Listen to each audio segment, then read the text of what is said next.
I'm an only child, but I was told my whole life I don't seem like an only child. First of all, justice for my only children out there.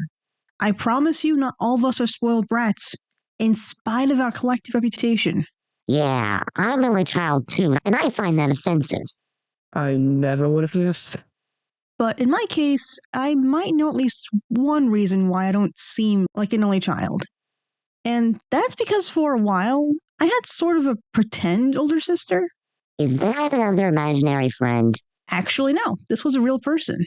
My parents had a friend with a kid 1 year older than me, who they would babysit every day after school. And as the resident child of that home, that usually meant this girl spent most of her time with me. So I had kind of like a big sister. True. A friend you'd invite over. This one was there whether you liked it or not. Sounds like a sibling to me. That's some sibling experts. This went on for at least a couple years. I mostly associate this from when I was around 7 years old and she was 8. For this video, I'm going to call this girl Andy. Andy loved being the older one in this fake sibling relationship because that meant she was in charge. What? How? You agreed to that? Nope, this was just somehow the law that came into being, that I had no say in, seeing as I was the younger one. Also, somehow meant that she was bigger and smarter by default. Bigger certainly does not mean smarter. In fact, I would say it has an inverse relationship.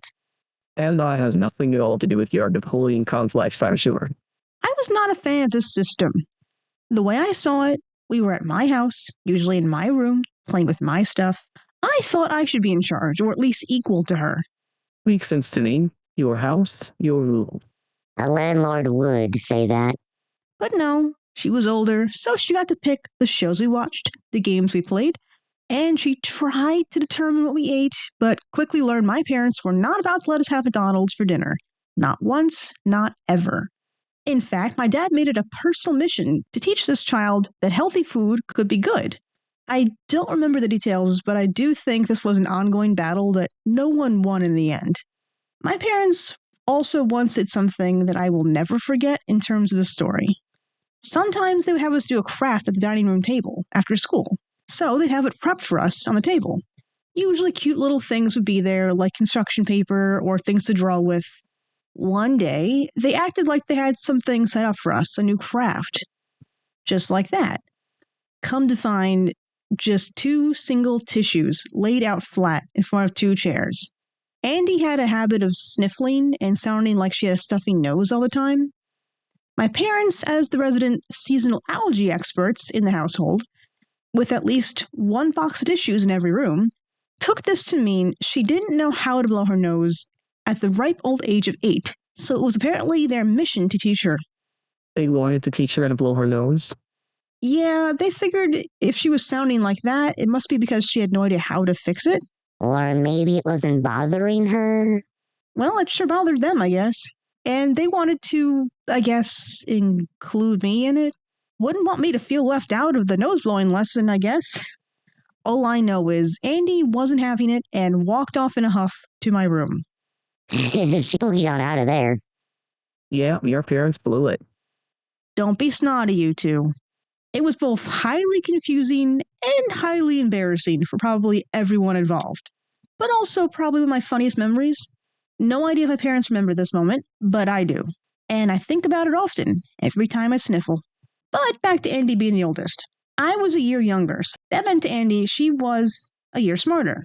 I remember once I tried to argue with that I'm smart too. So Andy, I assume she learned this recently at the time, told me fine. Spell together. Now, I was 7 years old. Spelling was not my best subject. And that was a 3-syllable word. I told her, that's not fair. And she said, yes, it is. It's easy. It is easy. Together isn't hard to spell. You're the one that has to spell out Wednesday for Wednesday to spell it right. Don't judge. So Andy told me something I will never forget whenever I spell the word together. She said it's just to get her. I felt so defeated. She got me. She really got me. Ooh, she got you good on that one. My biggest memory about Andy was the fashion show. When she decided one day she wanted to play teenager, and asked me to take out my most teenagery clothes for us to try on and play in. I was sitting there in my red, black, and white sweater with a Scotty dog pattern on it and dog shaped buttons.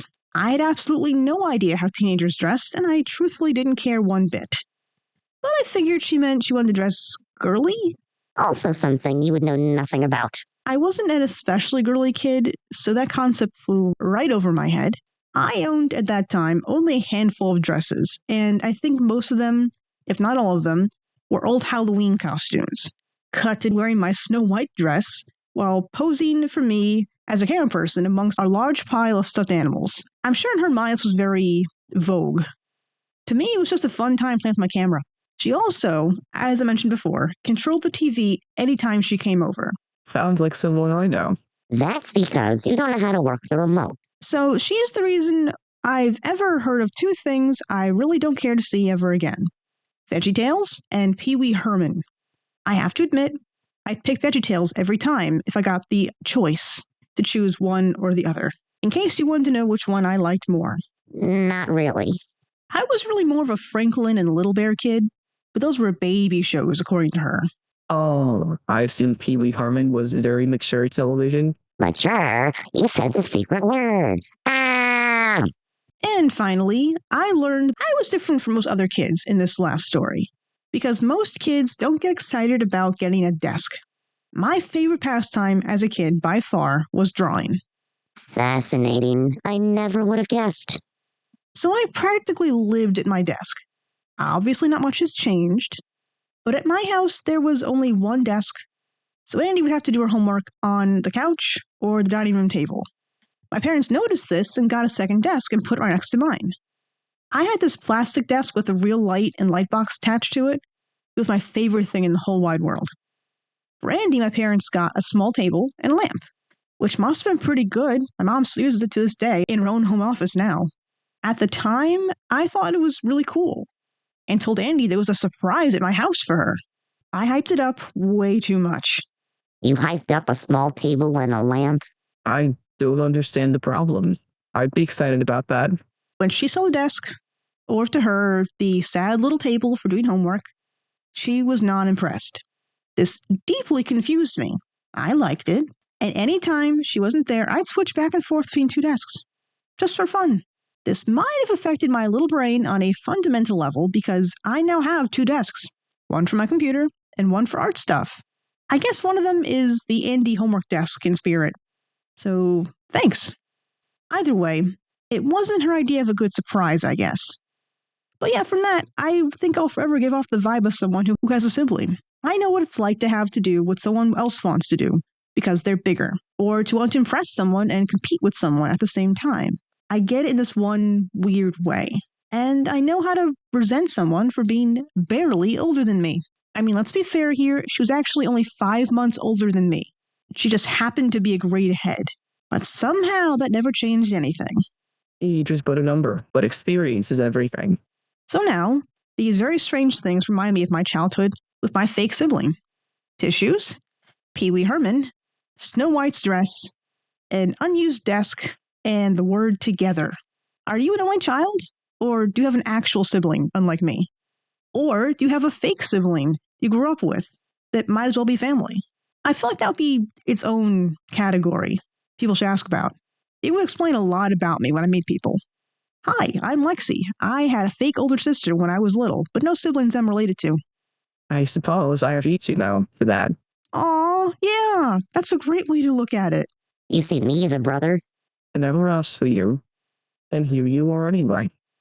And we certainly bicker often enough. I disagree. Of course you do.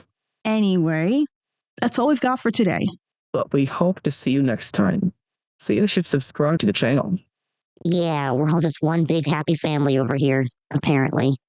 Bye, guys.